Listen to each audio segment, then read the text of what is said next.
Продолжаем освещать самые заметные события. В студии Сергей Михедов. Здравствуйте. Коротко о темах этого часа. 7 пожаров ликвидировали за сутки в лесах Якутии. При этом города Якутск и Мирный затянуло густым смогом. Как долго горожанам придется дышать дымом? В столице региона продолжается ремонт дорог. Какую часть работ завершили? Первый вице-премьер проверил состояние объектов. В Нюрбинском комбинате внедряют проект по переработке отработанных масел. Для чего это необходимо и как работает — новинка.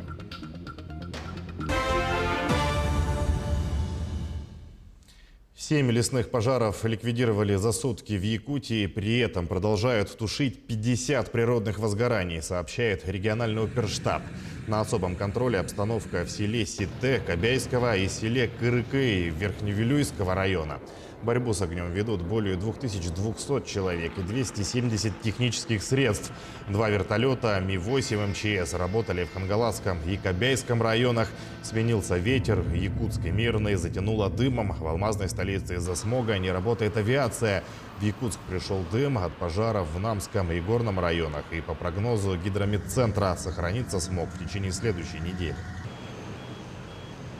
С сегодняшнего дня у нас поменялась форма циркуляции. Мы попали опять под влияние западной воздушной массы.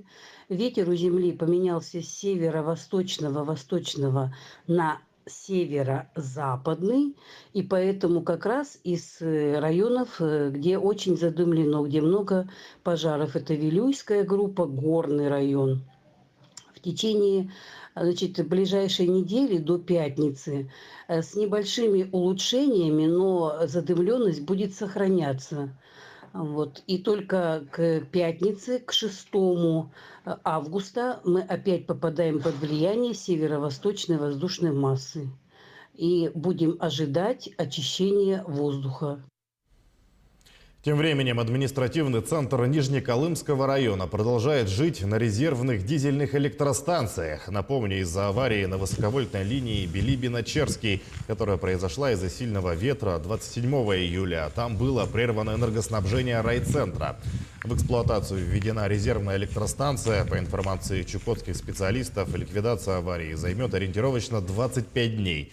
Сегодня в поселке ожидается приезд делегации правительства республики. Будут обсуждать вопросы ЖКХ, энергетики, подготовки к зиме, а также работы сельскохозяйственной отрасли, Чечерского хлебозавода и Зеленомысского речного порта.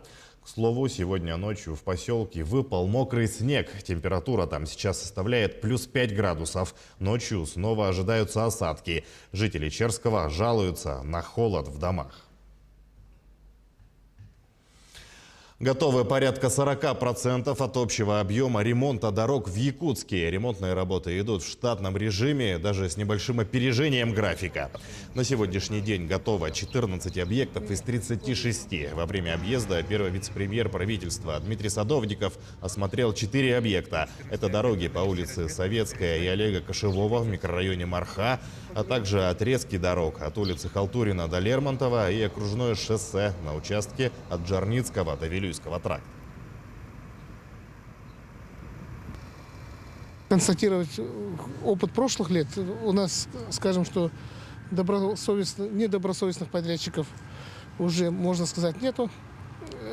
Люди и подрядные организации, которые работают на таких работах, они уже имеют определенную компетенцию, работу выполняют, можно сказать, без больших нареканий. Надзорные органы и испытательные органы, которые следят за этим делом, они вопросов, по сути, не задают.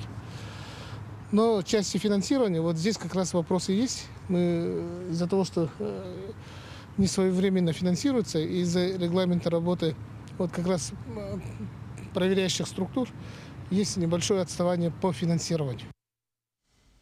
Школы подводят итоги государственной аттестации, которая завершилась 17 июля, а получившие дипломы сдают вступительные экзамены в вузы и СУЗы. Так, в Ленском районе 98% выпускников сдали итоговые экзамены. С какими результатами окончили средние образовательные учреждения ленчане и куда отправились учиться, узнавала Анна Кожевникова. Абитуриенты из Ленского района отправились грызть гранит науки в вузы Сибири и Центральной России. Из 217 выпускников ЕГЭ сдали 212. Буквально 17 июля закончилась государственная аттестация. Но дополнительная возможность пересдачи провалившим экзамен будет дана в сентябре. 17 медалистов из 7 образовательных учреждений показали наиболее высокие результаты. Самые высокие баллы у нас дали 39 участников из 217 человек. Они показали 53 высоких результата. То есть это от 90 до 99 у нас 20 результатов, от 80 до 89 это 33 результата. Отличились 10 учеников из школы номер 2, 9 в 3 школе, 8 в 4. Также показали высокие результаты от 1 до 4 человек в ВИТИ, меню и первой школе. 100-бальников в этом году нет. Самый наивысший балл 99 по химии набрал ученик СОЖ номер 2 Виктор Никонов. Некоторые выпускники отправились поступать по направлению от муниципалитета. В этом году у нас очень большой поток абитуриентов, желающих получить образование по программе подготовки кадров. Уже прошли 2 комиссии, на которые принято и рассмотрено 55 заявлений от абитуриентов. Все они утверждены, и ребята уже получили на руки гарантийные письма для дальнейшего поступления. Это порядком больше, чем в прошлом году. Администрация района обучает студентов по приоритетным направлениям: здравоохранение, образование, культура, сельское хозяйство и нефтегазодобывающая отрасль. Нынче спросом пользуются последние. Ее выбрали 17 абитуриентов. По окончанию вузов специалисты возвращаются в Ленский район. В этом году таких ожидается 8. И, конечно, жители Ленского района с нетерпением ждут, когда будет приобретено здание для Ленского технологического техникума. Его площади позволят расширить спектр профессий для абитуриентов, и новый облик повысит статус единственного в Ленском районе среднего учебного заведения. А если на его базе удастся открыть филиал университета, как обещал председатель правительства Якутии Андрей Тарасенко, то тогда Ленский район будет обеспечен молодыми кадрами, и отток молодежи значительно снизится. Анна Кожевникова, Виталий Андреев, Ленск. В Нюрбинском комбинате внедряют проект по переработке отработанных масел. Для этого на предприятии приобрели станцию маслоочистки. Модуль механически очищает отработанные машинные масла. Для чего это необходимо и как работает новинка, расскажут наши коллеги.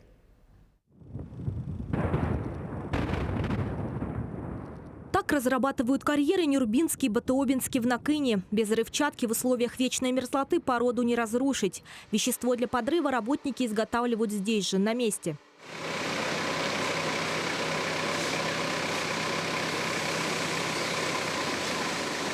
Один из компонентов для изготовления эмульсионного взрывчатого вещества – дизельное топливо. Для удешевления процесса еще 6 лет назад в Нюрбинском комбинате его предложили частично заменить отработанным маслом. Были проведены испытания, найден состав. После этого были произведены вместе с институтом испытания на карьере Нюрбинском. После этого был заключен договор, чтобы получить тех условия, разработать и получить тех условия для такого вида взрывчатых веществ. Но рационализаторы столкнулись с проблемой. Отработанное масло не соответствовало физико-химическим показателям. Поэтому перед использованием вещество решили очищать от примесей. Для этого руководство заказало станцию маслоочистки. В конце июня этого года модуль появился в Накыне. Он позволяет механически очищать отработанные машинные масла. Загрязненная жидкость раскручивается в центрифуге до 100 метров в секунду. Все, что тяжелее масла, под действием центробежных сил прижимается к внутренним стенкам центрифуги, а очищенная жидкость под давлением выводится наружу. Сначала мы получаем отработанные масла. Они у нас завозятся погрузчиком. Мы перекачиваем в емкость, 1,5-кубовую емкость, предварительно нагреваем ее. Затем масло попадает в центрифугу, где под действием центробежных сил она отделяется на фракции. Затем попадает в емкость для очищенного масла. Отбираются пробы, и если соответствуют норме, мы отправляем для дальнейшего использования в технологии масла.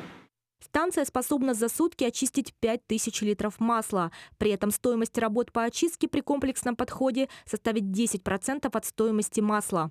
Вторичное использование экологично. Также снизит затраты на покупку дизельного топлива и утилизацию отходов. Удастся сэкономить 49 тонн дизельного топлива, начиная с 2022 года. Ориентировочно в денежном эквиваленте это 2 миллиона рублей. Мария Флоренция, Кирилл Шолохов, телеканал «Алмазный край». В Нерюнгри появился новый сквер. Жители города, особенно те, у кого есть дети, не нарадуются. Теперь еще одним удобным и красивым местом стало больше. По новому скверу прогулялась и Екатерина Павлова.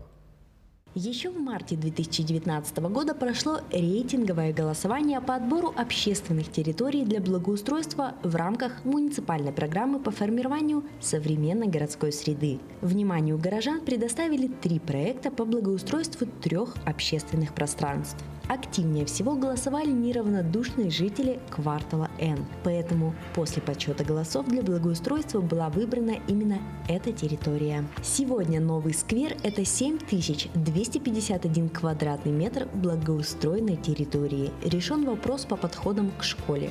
Появились новые интересные арт-объекты, скамейки, детские площадки. Тогда был просто лес, и тут было как-то не так красиво. Тут посещать стали много детей, и мы тут часто приходим, играем. Мы тут проводим чаще всего около 5-6 часов, потому что тут очень интересно. Но особенно мы любим посидеть тут, поболтать, покушать мороженое, попить там газировки.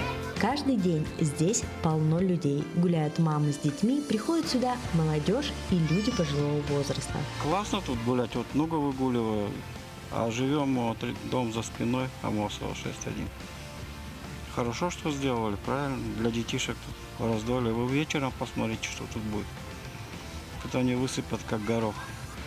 Ну, молодцы, сделали для детишек хорошо. И взрослые сидят, отдыхают. Замечательно. Мы вот гуляем постоянно здесь и очень довольны. И спасибо администрации и всем, кто этим занимается. Очень хорошо. Мы очень довольны. Главное, чтобы это сохранилось, чтобы это не, я говорю еще раз, повторюсь, чтобы это не ломалось, не портилось, вовремя убирался мусор, все, а так очень все хорошо и замечательно. Такой сквер – настоящий подарок для жителей квартала Н и всего города Нерюнгри. Единственное пожелание – сохранить его в первозданном виде, не изрисовать, не разломать. Ведь все его так ждали. Лето это хорошо. Екатерина Павлова, Захар Головин, Нерюнгри.